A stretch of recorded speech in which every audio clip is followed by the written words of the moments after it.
അടിപൊളിയാണ്. ബിഗ് സ്ക്രീനൊക്കെ കണ്ടപ്പോൾ എന്താ തോന്നിയത്? സ്ക്രീനിൽ കണ്ടപ്പോൾ നല്ല സന്തോഷം തോന്നി. അപ്പോൾ ഞാനിതിൽ നീരവ് എന്ന് പറഞ്ഞിട്ടുള്ള ക്യാരക്ടറാണ് ചെയ്തത്. അപ്പോൾ കുട്ടികൾക്കും മുതിർന്നവർക്കും നല്ല ആസ്വദിച്ച് കാണാൻ പറ്റിയ ഒരു ഫാമിലി എൻ്റർടൈനറാണ്. അപ്പോൾ എല്ലാവരും തിയേറ്ററിൽ തന്നെ വന്ന് കാണുക. പിന്നെ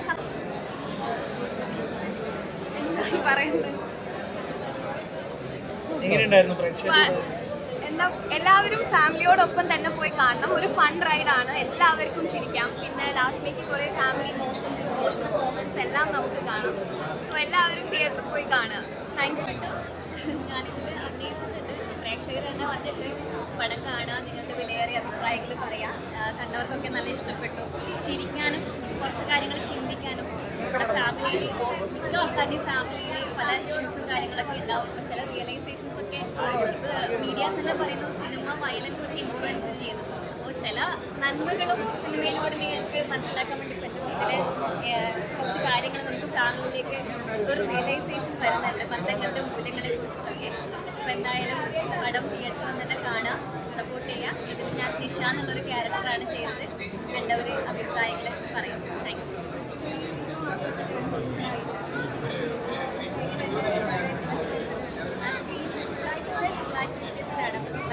പോലെ തന്നെ ഇതിലും തുടക്കം മുതൽ അവസാനം വരെയുണ്ട്.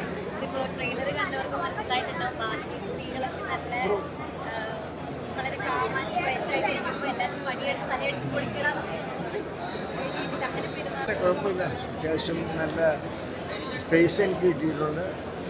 അത് ആളെ ആസ്വദിക്കുന്നു. മൊത്തത്തിൽ ഈ സിനിമയുടെ തന്നെ ഒരു ഫൺ മൂഡുണ്ട്. പിന്നെ അത് മാത്രമല്ല, ഫൺ മൂഡുണ്ടെങ്കിലേ ഇത് യഥാർത്ഥത്തിൽ സംഭവിക്കുന്ന കാര്യമാണ്. അതുകൊണ്ട് അതിഭാവുകത്വമൊന്നുമില്ല സിനിമ. നമ്മുടെ നാട്ടിലോ നമ്മുടെ വീട്ടിലോ അല്ലെങ്കിൽ നമ്മുടെ ചുറ്റുപാടിലോ ഒക്കെ ഇത് സംഭവിക്കുന്നുണ്ട്. കുട്ടികൾ നല്ല രസകരമായി ചിത്രീകരിച്ചിട്ടുണ്ട്. നല്ല സിനിമയാണ്. ശരിക്കും പറഞ്ഞാൽ ഒരു ഫാമിലി മൊത്തത്തിൽ കാണാവുന്ന സഭ്യതയുടെ പ്രശ്നമൊന്നുമില്ല. എല്ലാം നന്നാണ്. ഞാൻ സന്തോഷം.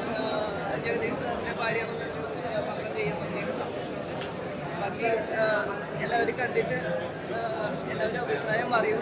നമ്മളെല്ലാം പറയുന്നത് സ്ക്രീനിൽ കൂടെയുള്ള ആൾക്കാരുടെ റെസ്പോൺസ് ഒക്കെ ലൈവായിട്ട് കണ്ട ഒരു എക്സ്പീരിയൻസ്. സന്തോഷം. എല്ലാവരും ചിരിക്കുന്നതൊക്കെ കാണുമ്പോൾ അഭിപ്രായമാണ്. പടം ഞാനും ഇപ്പോഴാണ് ഫൈനലായിട്ട് കണ്ടത്. ഡബിന് കണ്ടതാണ്, അതിന് ശേഷം കണ്ടിട്ടുണ്ടായിരുന്നില്ല. ഒരുപാട് സന്തോഷമുണ്ട്. കാരണം ഇവരുടെയൊക്കെ ജഗദീശൻ്റെ ഇന്ദ്രൻസിൻ്റെയും കൂടെ ത്രൂ ഔട്ട് ചെയ്യാൻ പറ്റി. അവരുടെയൊക്കെ ഏറ്റവും ഇളയ അനിയനായിട്ടാണ് അർജുനൻ എന്നാണ് എൻ്റെ കഥാപാത്രത്തിൻ്റെ പേര്. എന്തുകൊണ്ടും ആദ്യാവസാനം നല്ല രസകരമായിട്ട് ആസ്വദിക്കാൻ പറ്റിയൊരു കുടുംബചിത്രമാണ് പരിവാർ. നമ്മളെ ഒരു 90s വൈബ് മൂവീസൊക്കെ ആസ്വദിക്കുന്നവർക്ക് ഒരു നൊസ്റ്റാൾജിയ ടേസ്റ്റ്. അപ്പോൾ ഒരു നല്ലൊരു എൻ്റർടൈനറാണ്. നമുക്ക് നർമ്മത്തിന് പ്രാധാന്യം കൊടുത്തുകൊണ്ടാണ് സിനിമ. പിന്നെ ബിജിപാൽ സാറിൻ്റെ നല്ല മ്യൂസിക്കാണ്. ഒരു 5 പാട്ടുകളുടെ സിനിമയിലെല്ലാം നല്ല പാട്ടുകളാണ്. അപ്പോൾ ഈ വരുന്നവരുടെ ഒരു ഹാപ്പിനെസ് കണ്ടാൽ തന്നെ അറിയാം എല്ലാവരും പടം ആസ്വദിച്ചിട്ടുണ്ട്. അപ്പോൾ ഞാൻ ലുക്കിംഗ് ഫോർവേഡ്. പിന്നെ എന്ത് ആൾക്കാരുടെ റെസ്പോൺസ് അറിയാൻ വെയിറ്റിംഗ് ആണ്. എന്നാലും സോ മച്ച് എക്സൈറ്റഡ്. നല്ലൊരു കൊച്ചു ഹ്യൂമർ പടം. നല്ല ടൈം പാസ് ഉണ്ട്. എങ്ങനെയുണ്ട് നല്ല ഫിലിമ. അഭിനയൊക്കെ എങ്ങനെയുണ്ടായിരുന്നു? അഭിനയം നന്നായിട്ടുണ്ട്. എല്ലാവരും ഫാമിലിയായിട്ട് കാണാൻ ഫാമിലിയായിട്ട് കാണാൻ നമുക്ക് ടൈം പാസ്സാണ്. ചർച്ച ചെയ്യാൻ പറ്റിയ ഒരു വിഷയം ചർച്ച ചെയ്യാൻ പറ്റിയ വിഷയം. ഈ കാലത്ത് എല്ലാവരും ഭയങ്കര ബിസിയാണല്ലോ. ഇവിടെ വന്ന് നോക്കാനും ഒന്നും സമയമില്ല. യുവതല പെർഫോമൻസ് കാസ്റ്റിംഗ് ഒക്കെ നല്ലതാണ്. കാസ്റ്റിംഗ് ഒക്കെ നന്നായിട്ടുണ്ട്. എടുത്തു പറയേണ്ടത് ഓരോ ഇടയ്ക്ക് വരുന്ന തഗ്ഗുകളാണ്. ഒന്നിനൊന്നൊരു കൗണ്ടർ തഗ്ഗുകളൊക്കെയാണ് ഉള്ളത്. എനിക്കൊന്ന് ഫാമിലി ഓഡിയൻസ് എന്തായാലും ഇഷ്ടപ്പെടും. ഇന്ദ്രൻസിയുടെ വെറൈറ്റി, അത് വെറൈറ്റി ആണല്ലോ, ഇപ്പോൾ പറയാനില്ല. ലെജൻഡറി. ഒന്നിനൊന്നും മെച്ചമാണ് എല്ലാ ആളുകളും. ആരും ഒന്ന് പുതിയതായിട്ട് തോന്നുന്നില്ല. പിന്നെ പലരുടെയും ഫേസ് നമുക്കൊക്കെ രജിസ്റ്റർ ആയിട്ടുള്ള ഫേസാണ്. അതുകൊണ്ട് എന്തായാലും ഉത്സവിനും ഫഹദിനൊക്കെ അനുമോദനങ്ങൾ.